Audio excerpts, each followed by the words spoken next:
No warning, no sirens, no fighter jets in the sky. Just a few small drones, cheap, quiet, and almost invisible, flying straight through one of the most heavily protected airspaces on Earth. At 3:47 a.m., while most people were asleep, something shocking was happening deep inside Russia. Drones slipped past radar, fooled missile systems, and set massive oil refineries and military bases on fire. 4 small flying objects were moving fast toward Moscow. They were flying at nearly 380 kilometers per hour. What made this terrifying was not their speed. It was the fact that Russia's best air defense systems could not see them. These systems are built to detect everything: fighter jets, missiles, even birds. But this time, nothing showed up clearly. Near the city of Ryazan, a radar operator was watching his screen. At first, he thought it was a group of birds flying together, but something felt wrong. Birds don't move in perfect lines. Birds don't fly straight toward oil refineries. These were not birds. They were drones. As the drones got closer, one of them suddenly climbed higher into the sky. The air defense commander now had only seconds to decide what to do.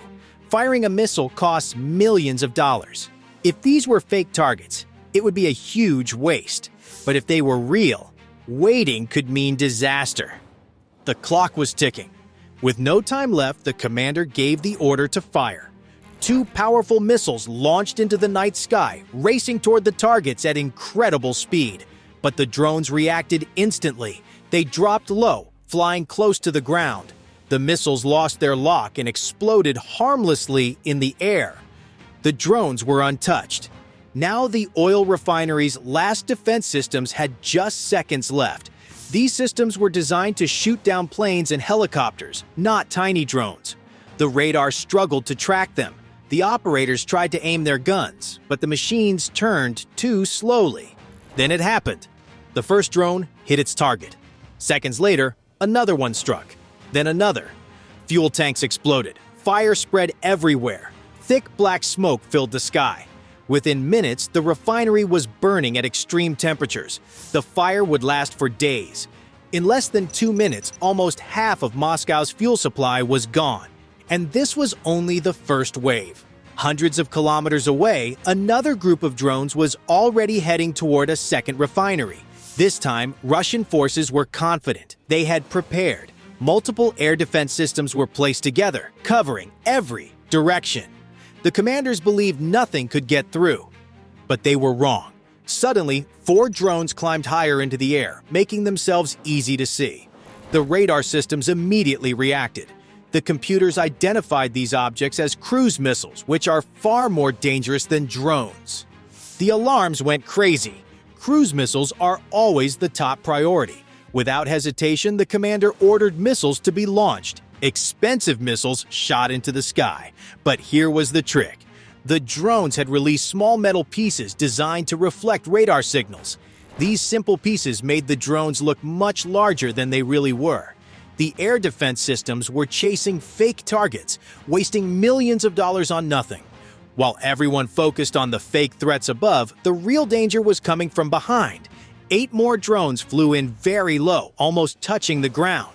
The air defense systems couldn't turn fast enough to spot them. Missiles were useless at such close range. Only guns remained. The guns opened fire, shooting thousands of bullets every minute. 1 drone was destroyed. But the others were programmed to constantly change height in random ways. This confused the targeting system. Most of the drones got through.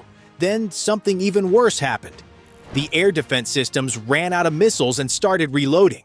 Reloading takes over a minute. During that time, they were completely defenseless. The drones struck again. The refinery was hit multiple times. Fires spread rapidly. Everything had been planned down to the second. At the next target, Russia finally tried a different approach. Electronic warfare systems were activated. Suddenly, the drones lost GPS signals. Communication was cut off. Navigation screens turned into static. The drones had to rely on internal systems, which slowly drift off course. The drones began shutting down unnecessary systems to save power and reduce heat. Every second mattered. With only moments left before impact, 1 drone identified the target using shapes and shadows instead of GPS. It locked onto the correct fuel tank, but it couldn't warn the others, so it tried something desperate. It sent a tiny message using rapidly changing radio frequencies. For a brief moment, the signal slipped through the jamming. The other drones received it. The attack succeeded. A massive fireball erupted. Even the crew operating the electronic warfare system had to abandon their vehicle and run. Then, radar screens lit up again. More drones were approaching, this time toward a heavily defended military airbase. This base was supposed to be untouchable. Multiple air defense vehicles were placed in perfect positions. Fighter jets were circling overhead. Every radar system was active. The drones flew in strange wave-like patterns, wasting fuel on purpose. This confused the missile systems, which rely on predicting where a target will be. Missiles were launched, then the drones did something no one expected. They suddenly climbed straight up into the sky. The missiles struggled to follow. One drone was destroyed, but the others survived. Every radar and every weapon was now focused upward. No one noticed what was happening near the sea. Flying just a few meters above the water, another group of drones approached from the ocean. At that height, radar cannot see beyond a short distance. The drones remained invisible until it was too late. They reached the airbase. Inside the base were hangars filled with attack drones, fuel, and explosives all stored close together. One drone hit the first hangar. The explosion was massive. The building didn't just collapse, it lifted off the ground before crashing back down. Then another hangar exploded, then another. In less than a minute, hundreds of drones were destroyed. Thick smoke covered the runway. Fighter jets could not take off. The airbase was finished. Two final drones flew deep into Russian territory, farther than anyone believed possible. These drones had been modified. They carried extra fuel instead of explosives, allowing them to travel much farther. A fighter jet eventually spotted them and fired missiles. One drone was destroyed, the other was badly damaged, but it kept flying. With seconds left, it adjusted its path and crashed into a high-tech factory. The explosion destroyed extremely expensive machines used to make military computer chips. Years of work were gone in seconds. Production would be stopped for months. Russia would now have to move air defense systems away from the battlefield to protect cities and factories.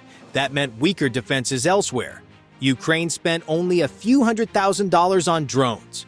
The damage caused? Tens of millions. But money wasn't the real victory. The real message was this: if small, cheap drones can fly hundreds of kilometers, if they can confuse the most advanced air defenses on Earth, if they can strike refineries, factories, and military bases without warning, then distance no longer protects you, and technology no longer belongs only to superpowers. This wasn't just an attack on Russia, it was a preview. Because every country watching this learned the same lesson. You don't need air superiority anymore. You don't need fleets of jets. You just need smart systems, good planning, and patience. The question now isn't whether this kind of attack will happen again. It's where and who will be next. This is the future of warfare. Quiet, asymmetric, and terrifyingly effective. Thanks for watching.